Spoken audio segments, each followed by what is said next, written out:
So last వీడియోలో నా introduction చూశారు కదా. సో ఈ వీడియోలో మనం అసలు నేను ఐర్లాండ్‌ని ఎందుకు డెస్టినేషన్‌గా చూస్ చేసుకున్నాననేది 5 క్లియర్ పాయింట్స్‌లో డిస్కస్ చేద్దాం.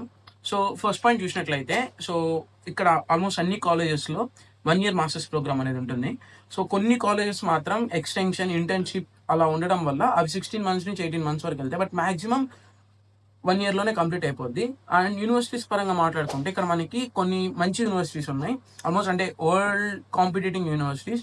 దాంట్లో మనకి యూసీడీ, టీసీడీ ఇలాంటివన్నీ మనకి టాప్ 200లో ఉంటాయి QS world ర్యాంకింగ్‌లో.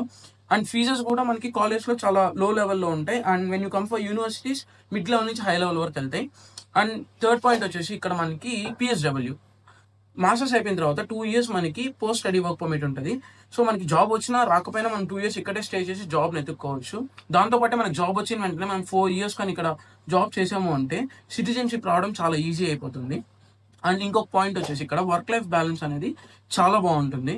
And last point వచ్చేసి యూరోప్ కాంటినెంట్లో the only English speaking country వచ్చి ఐర్లాండ్. దానివల్ల ఏమంటే ఇక్కడ సాఫ్ట్వేర్ ర్యాపిడ్ డెవలప్మెంట్ అనేది చాలా ఫాస్ట్గా జరుగుతుంది. దానివల్ల చాలా పెద్ద పెద్ద కంపెనీస్ వాళ్ళ యొక్క డేటా సెంటర్స్ అన్ని ఇక్కడే ఉన్నాయి. అందువల్ల లాస్ట్ 10 ఇయర్స్లో సాఫ్ట్వేర్ సైడ్ చాలా డెవలప్ అయింది ఐర్లాండ్ అనేది. సో ఇవి నేను టాప్ 5 పాయింట్స్గా కన్సిడర్ చేస్తాను. అండ్ అలానే కొన్ని కాన్స్ ఉన్నాయి, అవి నెక్స్ట్ వీడియోలో డిస్కస్ చేద్దాం. Stay tune.